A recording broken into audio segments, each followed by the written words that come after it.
Did y'all hear what Trump said? He said you only getting 2 years to be on this Section 8.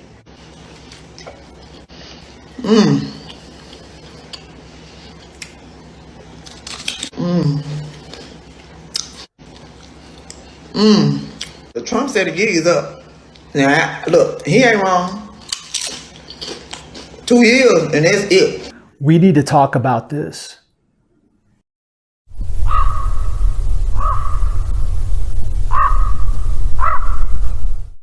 Hey everyone, welcome back to the channel. Before we dive into this, I want you to really pay attention because what's happening right now with Section 8 and these new proposed laws could change everything. There's a lot of noise, a lot of confusion, and honestly, a lot of distraction. So let's break down who it affects and why you should care, even if you're not on Section 8 yourself.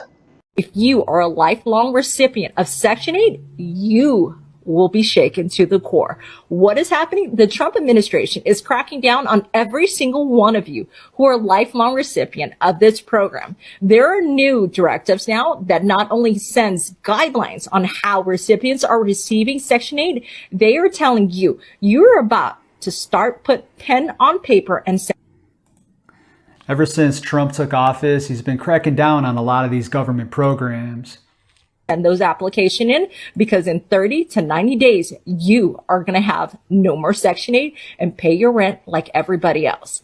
The latest changes to Section 8 threaten to end what many saw as a permanent safety net. Under new laws proposed by the U.S. Department of Housing and Urban Development, rental assistance could be limited to as little as 2 years for some households, meaning that families who have counted on long-term support may soon be forced out.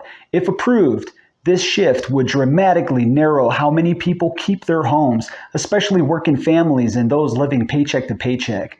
It would mark a major departure from decades-long policy where aid could continue indefinitely so long as income and eligibility requirements were met. Okay, Pookies, y'all listen. So to my moms that's on Section 8, I just got a message from someone that works in the department for Section 8. She don't work for all states.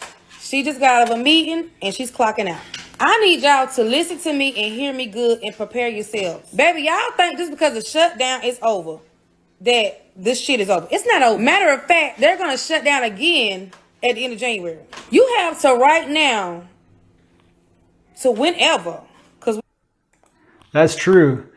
Come January, they're going to have this shutdown thing happen again, and people think it's over right now, but it's not. It's probably going to continue. We don't know. To start preparing to pay full rent. So if the federal government shuts down again, say in January, people relying on Section 8 housing should be worried because funding for HUD may be paused or delayed. Vouchers and rent subsidies might stop coming, or at least be put on hold until Congress restores funding. Even if current payments continue for a time, a long shutdown could cut off new vouchers, halt renewals, and leave many renters and landlords in limbo. That uncertainty could put housing stability for thousands of people at serious risk. Y'all out there on Section 8, it's finally over. The law is in effect. You got 2 years to get up off your ASS and go get you a regular job, 2 jobs, maybe 3, and do something. You've been sitting around buying all these bags, letting your baby daddies come lay up in your Section 8 apartment. He finna have to find a new trap to sell out of. He finna have to find a new bed to go sleep in. Because they finna kill all that. And while you sitting around, see, I like this idea because most of y'all out here, y'all get on Section 8. Your kids grow up on Section 8. Everybody on Section 8. Y'all ain't never doing nothing with your life to elevate. This is exactly why relying on government programs can be risky. The rules can change overnight. Millions of people have built their entire budget around Section 8, thinking it was long-term security. But if the government suddenly says there's now a time limit, people are going to be shocked. Many won't be prepared, and the ripple effect will be huge. Anytime your stability depends on politics, budgets, and policy debates, you're always one decision away from having to completely rebuild your life.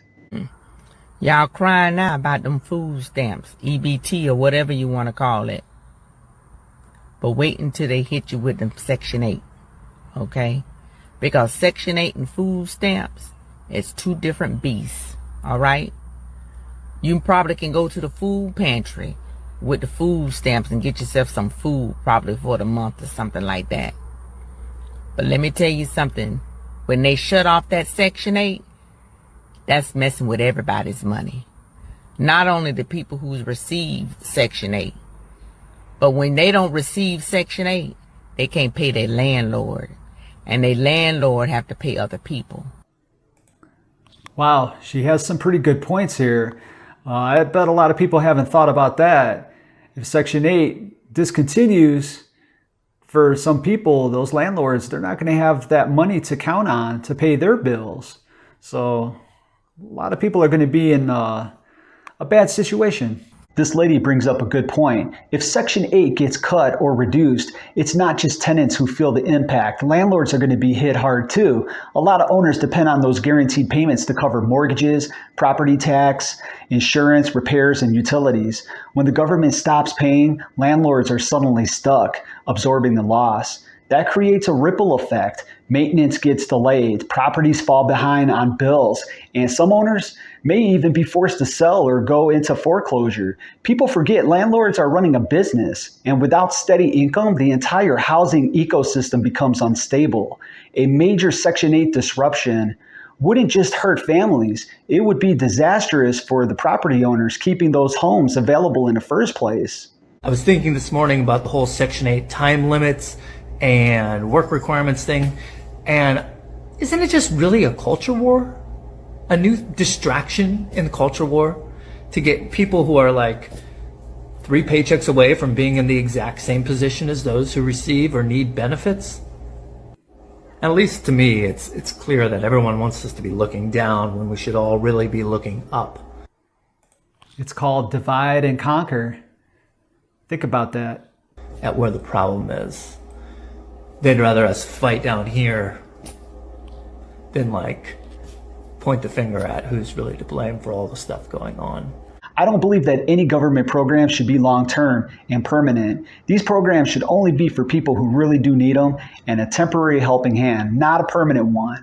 But you do have to wonder if these sudden new laws and policy changes are really about fixing anything or if they're meant to distract us. When people start fighting over Section 8 rules, time limits, and who deserves what, it feeds right into the culture war. And while everyone argues the bigger issues like the economy, housing shortages, corporate influence, government spending, they all they slip past us, especially if we're busy pointing our fingers at one another. See, we're not paying attention to the decisions that are being made above us. And that's exactly how the important stuff gets ignored. At the end of the day, these proposed changes aren't just policy updates. They're a wake-up call. Whether you're a tenant, landlord, or just someone watching from the outside, this shows how quickly things can shift when your stability depends on government decisions. Stay informed, stay prepared, and most importantly, don't let the noise or the culture war distractions keep you from seeing the bigger picture. Thanks for watching. Let me know what your thoughts are down below. Peace.